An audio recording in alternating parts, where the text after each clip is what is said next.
আছুৰ প্ৰতিনিধি হিচাপে এই সমষ্টিটো খোৱাং সমষ্টিটো কিয় গুৰুত্বপূৰ্ণ বুলি ভাবিছে, বিগত সময়ৰ কাম কাজক কি ধৰণে চাইছে?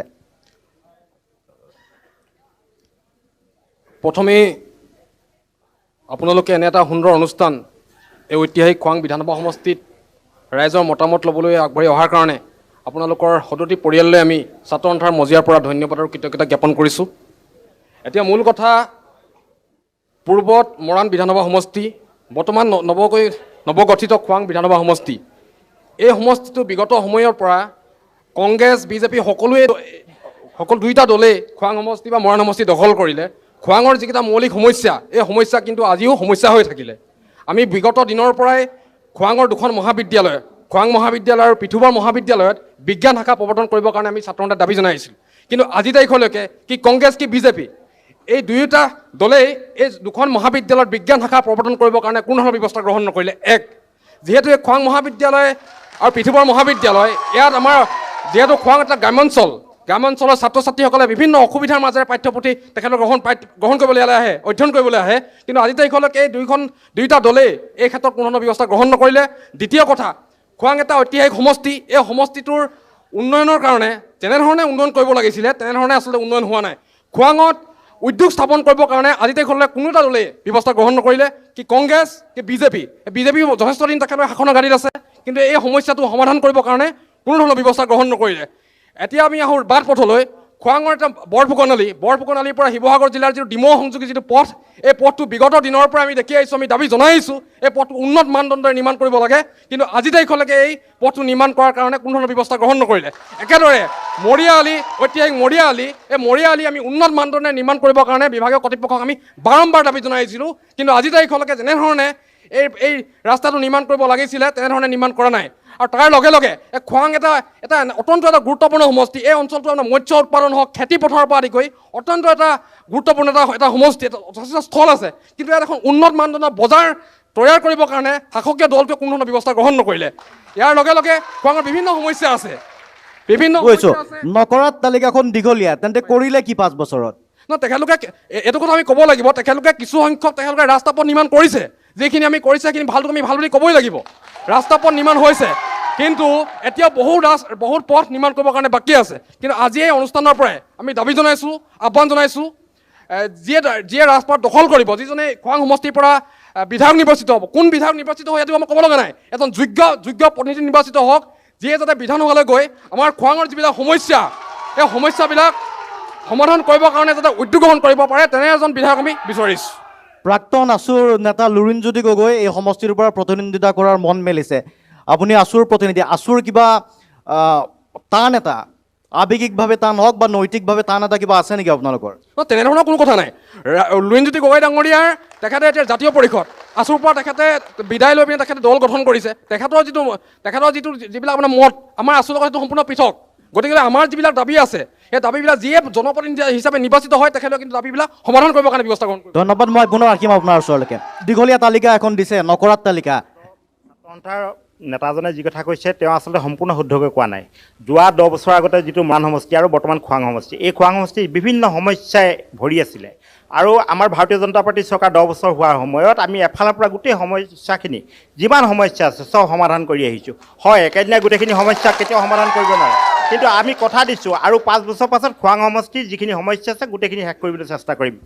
তিনিটা কাম আপোনালোকৰ চকুত পৰা যিয়ে সমষ্টিটোৰ সাংঘাতিক পৰিৱৰ্তন কৰিছে আৰু আপোনালোক উৎসাহিত হৈ পৰিছে, তেনেকুৱা বিধায়কগৰাকীয়ে কৰা 3টা কাম।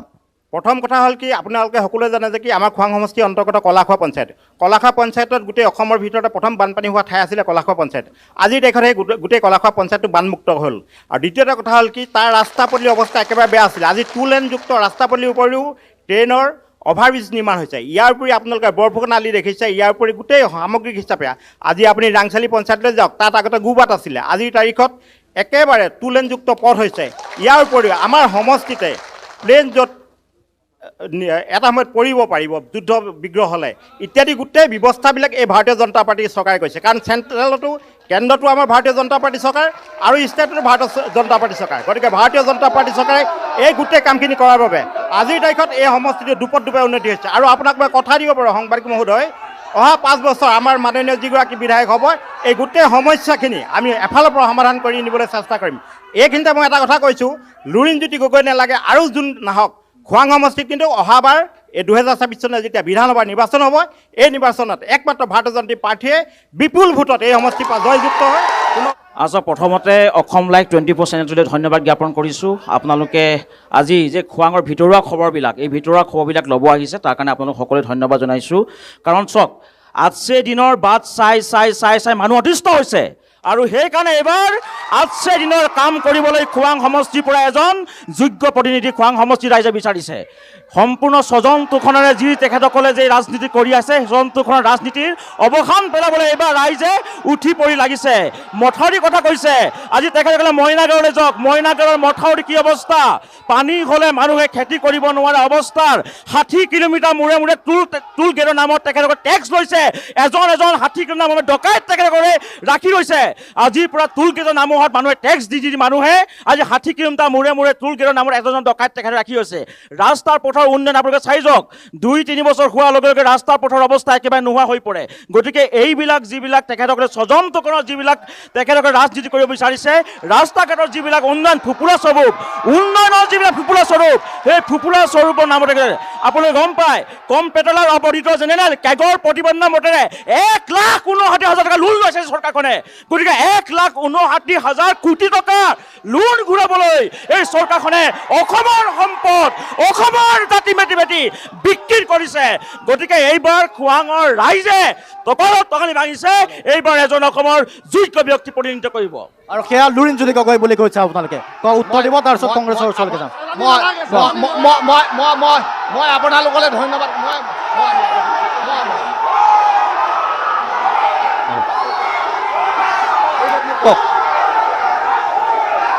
আমাক মই সকলোলৈ ধন্যবাদ জ্ঞাপন কৰিছোঁ যে আজি ডেটত তেখেতলোকে অকল উশৃংখল কৰিবলৈ আহিছে আৰু বেলেগ একো নাই। আজি আমি লৰুৱাবাসীয়ে আমি আজি 60 বছৰে যিটো ভুগি আছিলোঁ বিজেপি দিনত, কিন্তু সেইটো সম্পূৰ্ণ সমাধান হৈছে। চাওক আপুনি, আমাৰ যেতিয়া মধুপুৰ এৰিয়া হওক, কলাখোৱা হওক, লেদাই হওক, য'তেই হওক, আপোনাৰ 60 আজি বিজেপি অহা আগে আমি এককাল পানীত ঘূৰিব লাগিছিলে, ৰাস্তা পদূলি নাছিলে, মথাউৰি নাছিলে। আজিৰ ডেটত কিন্তু আমি সুৰক্ষিত হৈ আছোঁ। আমাৰ এঘৰ ৰাইজে আজি ব্যক্তিয়ে খেতি কৰি আমি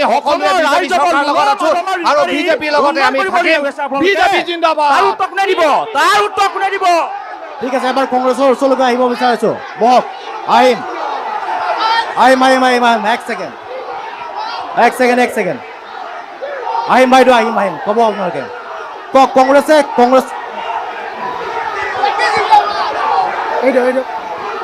আমি তেওঁলোকৰ প্ৰথম কথা হ'ল আমি একোৱে উন্নয়ন দেখা নাই। প্ৰথম কথা হ'ল আমি বিজেপিয়ে একো উন্নয়ন কৰা দেখা নাই। আমি দেখিছোঁ অকল বিধায়কজনৰ উন্নতি, তেখেতৰ সাংগু পাংগুসকলৰ উন্নতি। এতিয়া কথা হ'ল কি, নতুনকৈ গঠন হোৱা এইটো খোৱাং সমষ্টিত ছিটিং বিধায়কজনে ইতিমধ্যে স্বীকাৰ কৰিছে কংগ্ৰেছৰ ইয়াত ইতিমধ্যে 40,000 ভোট আছে। আজি কোনো কেম্পেইনিং নকৰিলেও কংগ্ৰেছৰ ইয়াত 40,000 ভোট ইতিমধ্যে আছে। এতিয়া নতুনকৈ গঠন হোৱা এই কংগ্ৰেছৰ এই সমষ্টিটোত আমি এজন স্থানীয়, আমি হাতৰ চিম্বলত এজন বিধায়ক বিচাৰিছোঁ। আমি একাধিক ইয়াৰ পৰা চালানী বিধায়ক আমি ইয়াত দেখিলোঁ, বাহিৰৰ পৰা আহি ইয়াত বিধায়ক হোৱা একাধিক ব্যক্তি আমি ইতিমধ্যে দেখিছোঁ, কিন্তু উন্নয়নৰ নামত বিগ জিৰ'। সেয়েহে এবাৰ খোৱাং সমষ্টি ৰাইজে আমাৰ এজন স্থানীয় ইয়াতে জন্ম হোৱা এজন সেৱক বিচাৰিছে। সি লাগিলে জাতীয় পৰিষদে হওক, কিন্তু আমাৰ খোৱাঙতে জন্ম হোৱা এজন ইয়াৰ স্থায়ী বাসিন্দা আমি ইয়াত বিচাৰিছোঁ। ইয়াত আমি কোনো লুৰিণজ্যোতি গগৈক আমি নিবিচাৰোঁ। আমি বিচাৰোঁ ইয়াতে জন্ম হোৱা এজন স্থায়ী বিধায়ক, লাগিলে তেওঁ জাতীয় পৰিষদে হওক, কিন্তু আমাক লাগে ইয়াতে জন্ম হোৱা এজন স্থানীয় বিধায়ক। লুৰিণজ্যোতি গগৈ চালানী নহয়, খনিকৰ চাৰিআলি হয়, খনিকৰ চাৰিআলিত জন্ম, জকাই চামগুৰি হয়, জকাই চামগুৰি হয়। ঠিক আছে। পোনপ্ৰথমতে আপোনালোকক ধন্যবাদ জ্ঞাপন কৰিছোঁ আমাক আজি এখন মঞ্চ দিয়াৰ কাৰণে।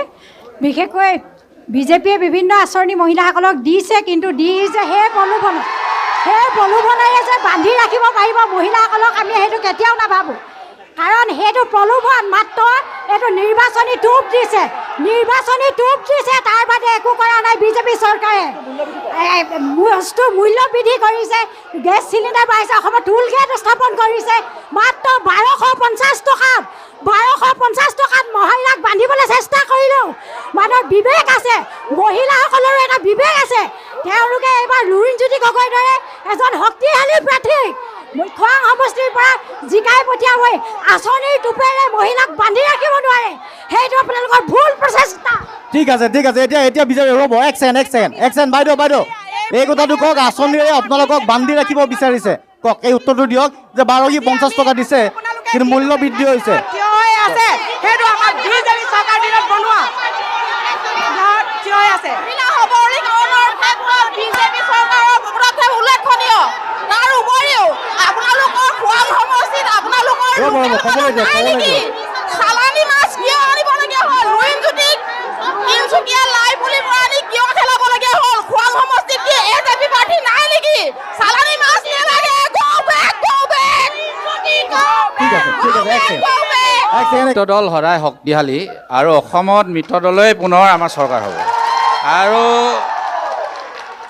ডক্টৰ হিমন্ত বিশ্ব শৰ্মা ডাঙৰীয়াই ইতিহাস ৰচনা কৰিছে। তেওঁ আজি চাওক, আজি অসমৰ লাখ মানুহ আজি তাৰিখত ম্যাদী পতা দিছে। আগতে দিছিল নেকি? ডিব্ৰুগড়খনক ৰাজধানী কৰিলে, ডিব্ৰুগড়ত ৰাজধানী কৰিছে। ডিব্ৰুগড়ৰ AMC 300 কোটিৰ ওপৰত দিছে। ডিব্ৰুগড়ৰ ইউনিভাৰ্চিটিত ক'ৰ দিছে। ৰাস্তা বদলি হৈছে, এইটো উন্নয়ন নহয় নেকি? আৰু কৰিবলগীয়া আছে। আমাৰ ছাত্ৰ সন্থা বন্ধুজনে কৈছে যে ছায়েন্সটো লাগে কৰিব লাগিব, ৰাস্তা বদলি আৰু 2-এটা আছে কৰিব লাগিব, কিন্তু উন্নয়ন নাই হোৱা বুলি যদি কয় এইটো গোকান মিছা কথা কোৱা হ'ব। আৰু অসম গণ পৰিষদ বিজেপি আমি মিত্ৰ দলত আছোঁ, আমাৰ সংঘাত নাই। টিকেট বিচাৰিছোঁ আমি লুৰিণজ্যোতি গগৈ পাৰ্টী জাতীয় পৰিষদক এই যোৱা পঞ্চায়তৰ ইলেকশ্যনত আমি 4000 উপভোটত জিলা পৰিষদ জিকিছোঁ। আমি ছেমিফাইনেল জিকিলোৱেই, মিত্ৰ দলে ছেমিফাইনেল জিকি আছোঁ, মাত্ৰ ফাইনেল জিকিবলৈ বাকী আছে। মৃত্যুজনৰ কথাটো কৈছে। এক ছেকেণ্ড প্ৰথমতে আমি অসম লাইভ 24ক ধন্যবাদ জ্ঞাপন কৰিছোঁ, কিন্তু আমি এতিয়ালৈকে হুলস্থুল কৰা নাই। আমি প্ৰত্যেকৰ কথা শুনিব আহিছোঁ। আমি মিত্ৰতাৰ কথা কৈছে, তেওঁলোকৰ মিত্ৰতাৰ কথা কৈছে।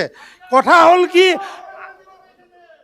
আমাৰ এটাই চিম্বল হাত আৰু একেবাৰে ফেচ হ'ল গৌৰৱ গগৈ। আমি অসমৰ গৌৰৱ গগৈ মুখ্যমন্ত্ৰী হোৱাটো বিচাৰোঁ। আৰু গৌৰৱ গগৈয়ে যদি কয় যে লুৰিণজ্যোতি গগৈ ইয়াতে প্ৰতিনিধিত্ব কৰিব, তেতিয়া আপোনালোকে গৌৰৱ গগৈৰ বিৰুদ্ধেও যাব নেকি? কংগ্ৰেছটো এটা হাইকমাণ্ড দল, গতিকে ইয়াৰ সিদ্ধান্তটো হাইকমাণ্ডে ল'ব। তথাপিও কৈ লওঁ শুনক, তথাপিও আমি আশা কৰোঁ যে কংগ্ৰেছ এটা বিগ ব্ৰাদাৰ দল, এটা ৰাষ্ট্ৰীয় দলৰ লগত ৰাষ্ট্ৰীয় দলে যুঁজিব। আমি শুনক কথাটো শুনক, আমি লুৰিণজ্যোতি গগৈক বেয়া নাপাওঁ। কথাটো শুনি লওক আপোনালোকে। আমি লুৰিণজ্যোতি গগৈক বেয়া নাপাওঁ, তেওঁ এজন শ্ৰেষ্ঠ নেতা।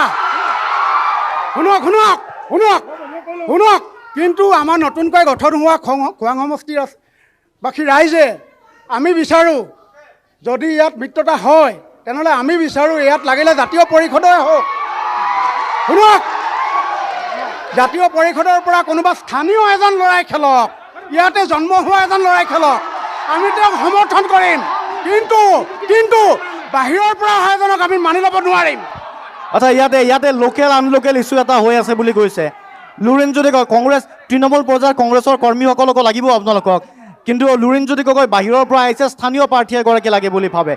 এই বিষয়টোত আপোনালোকৰ কি? লোকেল আনলোকেল কথা নাই। মই তাৰ আগতে অসম গণ পৰিষদ দলৰ যিজন ব্যক্তি আছে, অসম গণ পৰিষদ দলৰ যিজন ব্যক্তিয়ে মিত্ৰতাৰ কথা ক'লে, আঞ্চলিকতাবাদৰ কথা ক'লে, আজি অসম গণ পৰিষদ দলৰ স্থিতি ক'ত আছে? অসম গণ পৰিষদ দলৰ যিটো দুৰ্গ, বৰহমপুৰ সমষ্টিৰ আজি বিধায়ক কোন? হাতীৰ পুকুচাত উঠি বিজেপি দল অসমলৈ আহিলে আৰু সেই পুকুচাত উঠি অহা বিজেপি দলে আজি হাতীটোক কেনেকৈ গ্ৰাস কৰি পেলালে সেই কথাটো প্ৰথম গণ পৰিষদ দলৰ হেৰিয়ে বিশ্লেষণ কৰক। তাৰপিছত বিজেপিসকলে যি কথা ক'বলৈ আগবাঢ়িছে, বিজেপি দলে লুৰিণজ্যোতি গগৈ বা তাৰ বিপৰীতে যিসকল ব্যক্তিয়ে প্ৰতিনিধিত্ব কৰিব বিচাৰিছে সেই প্ৰতিনিধিত্ব কৰা ব্যক্তিসকল কোন আৰু ক'ৰ পৰা আহিছে তেখেতলোকে বিশ্লেষণ কৰি যাওক। আৰু এটা কথা সৰ্বানন্দ সোণোৱাল ডাঙৰীয়াক মৰাণ সমষ্টিৰ পৰা বিধায়ক হৈছিলে, তেখেতৰ ঘৰ ক'ত আছিলে এবাৰ সোধক। আৰু এটা কথা বিজেপি দলৰ ভাৰতৰ প্ৰধানমন্ত্ৰী নৰেন্দ্ৰ মোদী ডাঙৰীয়া বেনাৰছৰ পৰা ইলেকশ্যন নিৰ্বাচন খেলে, কিন্তু তেখেতৰ ঘৰ ক'ত? তেখেত চালানী হয় নে লোকেল হয়? প্ৰথমে তাৰ উত্তৰ দিয়ক, এনেই যা তা কথা কৈ লাভ নাই। ঠিক আছে, কওক লুৰিণজ্যোতি গগৈক কিয় খোৱাং সমষ্টিৰ পৰা বিজয় কৰাব বিচাৰিব আপোনালোকে? কেনেকৈ বিজয় হ'ব? এক ছেকেণ্ড, ঠিক আছে, আমি আপোনালোকে উত্তৰ দিব। জাতীয় পৰিষদৰ ষ্ট্ৰেটেজিটো আমি সুধি লওঁ। লুৰিণজ্যোতি গগৈ যদি জিকিব বুলি ভাবিছে, কিয় জিকিব? তেওঁ কি কৰিব পাৰিব সমষ্টিটো? চাওক, তেখেতলোকে প্ৰথম কথা মই কৈছোঁ, আপোনাৰ এটা কথা কৈছোঁ যে বিজেপিৰ এম এল এ বিজয় মালাকাৰ বাংলাদেশী এজন কৰ্মী, বাংলাদেশী নাগৰিক। বিজয় মালাকাৰে যদিহে অসমত এম এল এ হ'ব পাৰে, লুৰিণজ্যোতি গগৈ কিয় খোৱাঙত এম এল এ হ'ব নোৱাৰে? উত্তৰ দিয়ক বিজেপিয়ে। লুৰিণজ্যোতি গগৈ আমি এইকাৰণেই জিকাম কাৰণ খোৱাঙত এখন মডেল সমষ্টি হিচাপে আমি অসমত প্ৰদৰ্শন কৰিব বিচাৰিছোঁ। এখন মডেল সমষ্টি হিচাপে খোৱাংখনক উজ্বলাব বিচাৰিছোঁ, কাৰণ স্বাস্থ্য আৰু শিক্ষা ক্ষেত্ৰত পয়া লগা অৱস্থা খোৱাংখনক অসমৰ এখন গৌৰৱ উজ্জ্বল সমষ্টি যে প্ৰতিষ্ঠিত কৰাৰ লক্ষ্য হৈছে আমাৰ লুৰিণজ্যোতি গগৈ। এইফালে চক্ৰ গগৈ আছে, এইফালে লুৰিণজ্যোতি গগৈ আছে। এক ছেকেণ্ড, মই আহিম। এফালে চক্ৰ গগৈ, এফালে যদি লুৰিণজ্যোতি গগৈ হোৱা নাই, মই একেলগে কৈ আছোঁ।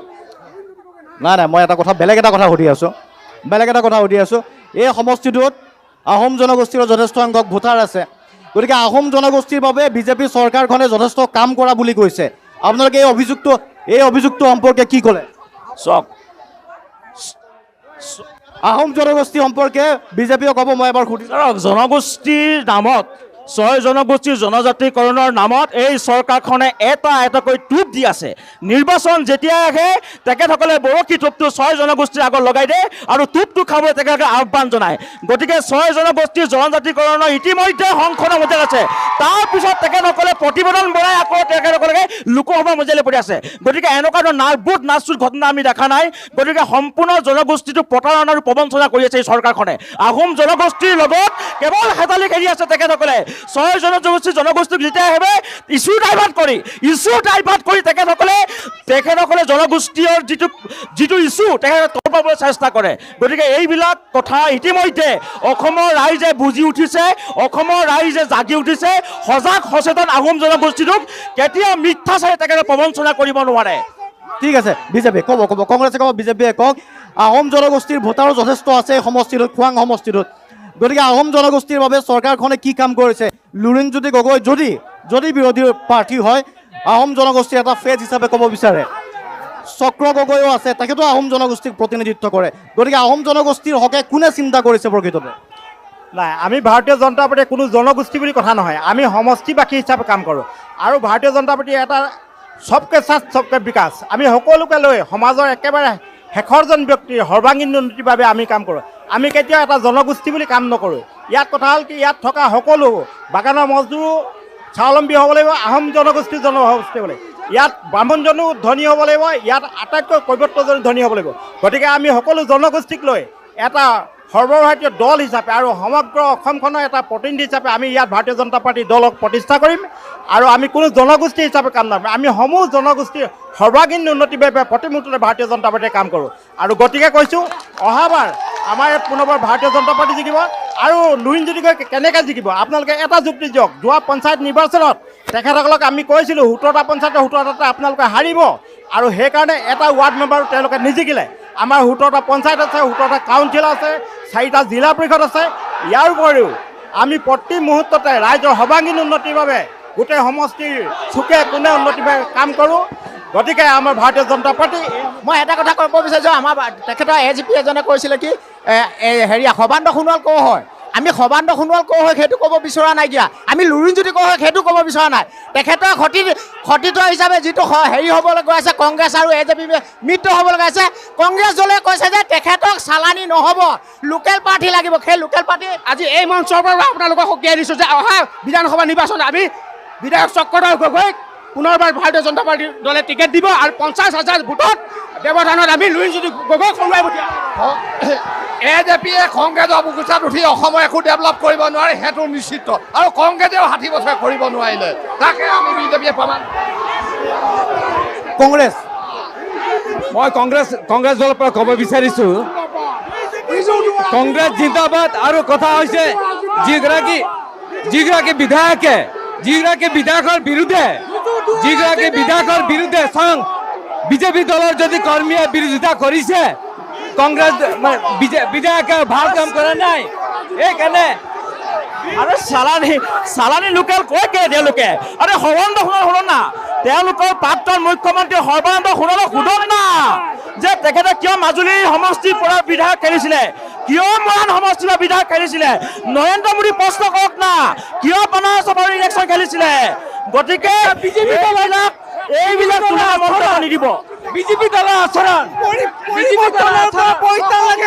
পৰিৱৰ্তনৰ পৰা পৰিত্ৰাণ বিচাৰিছে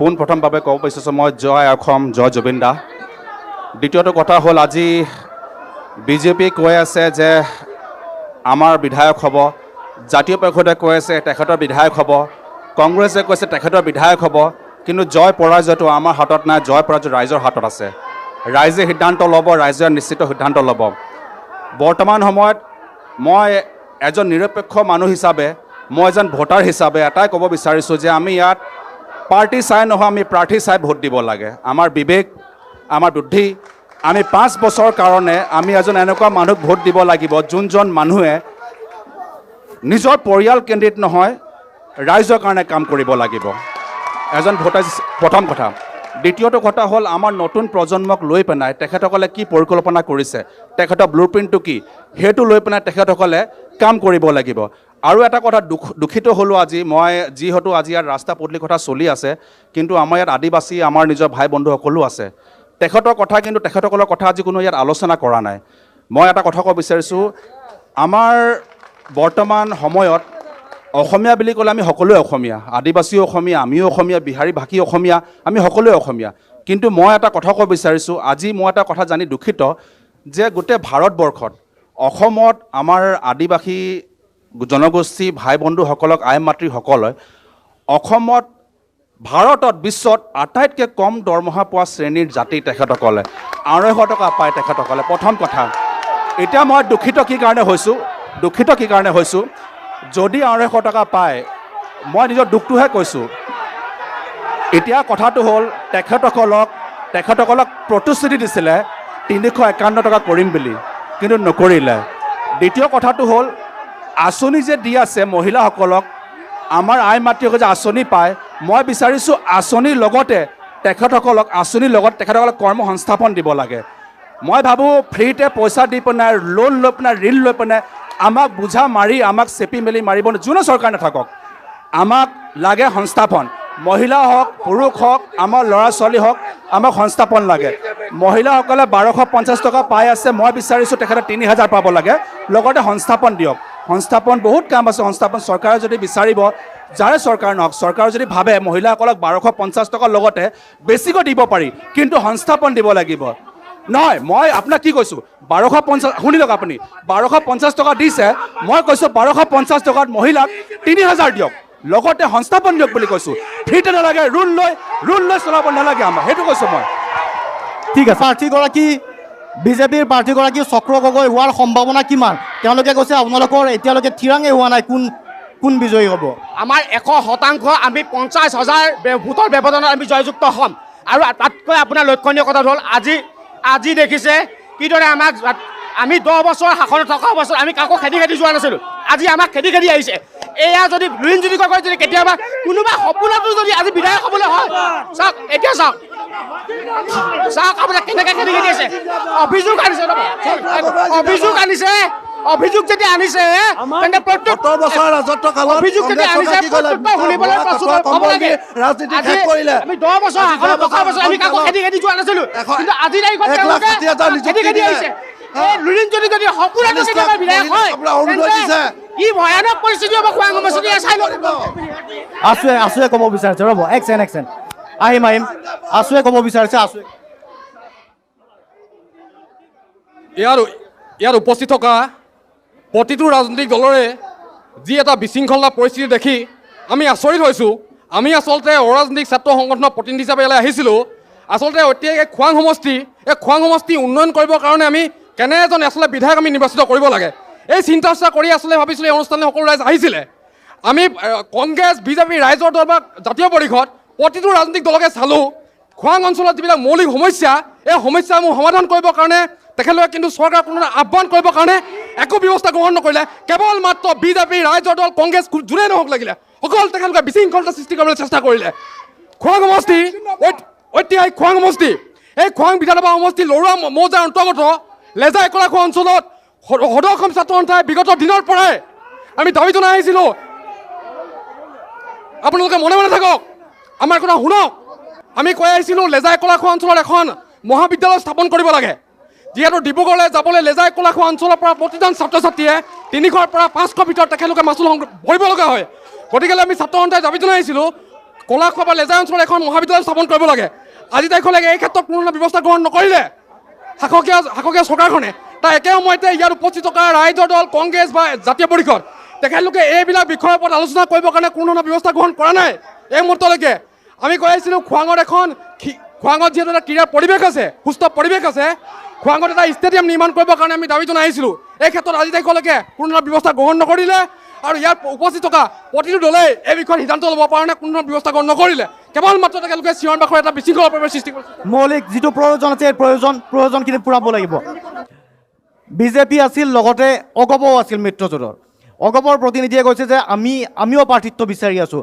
মই সেই একেটা প্ৰশ্ন কংগ্ৰেছকো সুধিছিলোঁ যদি বিজেপিক আজিৰ তাৰিখত কোনো কাৰণত ধৰা হ'ল যে সমষ্টিটো অগপক এৰি দিলে আপোনালোকে মানি ল'বনে নলয় বা আপোনালোকৰ সমষ্টি আপোনালোকৰ প্ৰাৰ্থী এতিয়াও চূড়ান্ত হোৱা নাই নেকি ছাৰ্ভে চলি আছে নেকি নহয় প্ৰথম কথা আমাৰ দলৰ ওপৰত বিশ্বাস আছে আমাৰ ভাৰতীয় জনতা পাৰ্টি যি যোৱা 10টা বছৰে আমাৰ ভাৰতীয় জনতা পাৰ্টিৰ আমাৰ বিধায়ক আছিলে অনাগত আৰু 15টা বছৰৰ কাৰণে ভাৰতীয় জনতা পাৰ্টিৰ টিকেট খোৱাং সমষ্টিত বিধায়ক থাকিব আৰু আপোনাক এই মঞ্চৰ পৰা এই প্ৰেক্ষাগৃহৰ মঞ্চৰ পৰা আপোনাক কথা দিছোঁ লুৰিণজ্যোতি গগৈ হওক বা অন্যতা তেওঁলোকৰ মিত্ৰজোঁটে যাকেই নিদিয়ক আমি অতি কমেও 50,000 ভোটৰ ব্যৱধানত আমি জয়যুক্ত কৰি বিধানসভাৰ মজিয়ালৈ পঠিয়াম সেয়া আমাৰ দৃঢ় বিশ্বাস ঠিক আছে এটা কথা কৈছে মোক ৰ'ব কংগ্ৰেছ আহিম জাতীয় পৰিষদে উত্তৰটো দিয়ক জাতীয় পৰিষদে এটা উত্তৰ দিয়ক এটা বিজেপিয়ে কৈ আছে এই প্ৰশ্নটোৰ উত্তৰটো আপোনালোকে দিব লাগে আৰু ৰাইজৰ স্পষ্ট হ'ব চাওক খোৱাঙৰ ৰাজনীতি অসম জাতীয় পৰিষদৰ গোটেই অসমৰ ৰাজনীতি সেইবাবে উত্তৰখিনি যাব লাগে ভালদৰে ৰাইজে বুজিব এই কথাটো কোৱা হৈছে যে লুৰিণজ্যোতি গগৈয়ে পঞ্চায়ত নিৰ্বাচনতো অসম জাতীয় পৰিষদৰ পৰাজিত হৈছিল এইবাৰ উত্থানটো কি ধৰণে হ'ব আপোনালোকৰ পৰিকল্পনাটো কি ৰাইজে কেনেকৈ বিজয় কৰিব কওক লুৰিণজ্যোতি গগৈ ডাঙৰীয়াৰ দীৰ্ঘম্যাদী খোৱাং সমষ্টিক লৈ পৰিকল্পনা আছে আজি বিজেপি দলৰ যি শাসন 10 বছৰ তেখেতৰ বিধায়ক আছে সেই বিধায়কে পৰিয়ালক লৈ যি কাম কৰিলে কোনসকল ব্যক্তি উন্নতি সাধন হৈছে সেই কথাখিনি লক্ষ্য কৰিব লাগিব আৰু আটাইতকৈ ডাঙৰ কথা হিতাধিকাৰী কথা কৈছে হিতাধিকাৰী কাক বনাইছে হিতাধিকাৰী বাছনিৰ ক্ষেত্ৰত বিভাজন কিয় চাহ জনগোষ্ঠীৰ লোকসকল সকলোৱে পিল প্ৰপাৰ্টি লাইন তাত বাছনি কিয় হয় বাকীসকল সমষ্টিটোত কিবা চক্ৰ গগৈৰ বিৰুদ্ধে বিজেপিৰ বিধায়কৰ বিৰুদ্ধে কিবা দুৰ্নীতি বা অন্য ধৰণৰ অভিযোগ আছে নেকি চক্ৰ গগৈ আমাৰ অনুসূচিত জাতিৰ নামত যিবোৰ জলাশয় বিল আছে সকলো মুষ্টিমেয় 2-3জন মানুহক লৈ গোটেই বিল আমাৰ অনুসূচিত জাতিৰ বিল তেওঁলোকে ধ্বংস কৰিছে আৰু তেওঁলোকে মিয়াক বিৰোধিতা কৰে মিয়াক কালি তেওঁলোকে ভৰণ পোষণ দিছে আমাৰ বিল জলাশয়বোৰ চব খতম কৰি দিলে মিয়াক কালি তেওঁলোকে বিল জলাশয়বোৰত মাছ মাৰিবলৈ লগাই দিছে এই যুৱক হয় 10 বছৰে কাম কৰা দেখা নাই তেতিয়াহ'লে তেওঁলোকক কি বুলি ক'ব লাগিব আপোনালোকে চবেই বুজি লওক চকুমুদা কুলিৰ দৰে বন্ধ হৈ আছে খোৱাং সমষ্টিৰ চক্ৰধৰ গগৈ আজিলৈকে যিমান কাম কৰিলে আজি 15 বছৰে কংগ্ৰেছে একো কাম কৰিব পৰা নাছিলে লুইন জ্যোতিয়ে ৰাজপথত টায়াৰ জ্বলাই হুলস্থুলহে কৰিব পাৰে ইয়াত লুইন জ্যোতি কাম নাই আৰু যিবিলাক মানুহে লুইন জ্যোতি হৈ চিঞৰি আছে তেওঁলোকে বিজেপি চৰকাৰখনৰ অৰুণোদয় 10,000 টকা উদ্যমিতা আঁচনি বা ঘৰ লেট্ৰিন চাপ লৈ লুইন জ্যোতি আমাৰ বিধান সমষ্টিৰ লুইন জ্যোতি শিলগুটি এটাও অৱদান নাই সেইজন ব্যক্তিক আমি কোনো পধ্যে আমাৰ বিধায়ক নিবিচাৰোঁ তেওঁলোকে যিটো কথা কৈছে তেওঁলোকে এজিপিৰ পৰা খেলিব লুইন জ্যোতি গগৈ আমাৰ বিজেপিৰ পৰা যোনে প্ৰাৰ্থী হওক ইলেকশ্যনত জয় পৰাজয় আছে আমিও যুঁজিম তেওঁলোকেও যুঁজক কিন্তু ভুৱা কাম নাই কৰা এই ৰাস্তা পদূলি হোৱা নাই ভুৱা প্ৰলোভন লৈ যাতে ৰাজনীতি তেওঁলোকে নেনামে আমি 10 বছৰ আমাৰ বিধায়কজনে যি উন্নয়ন কৰিছে আমি দেখি আছো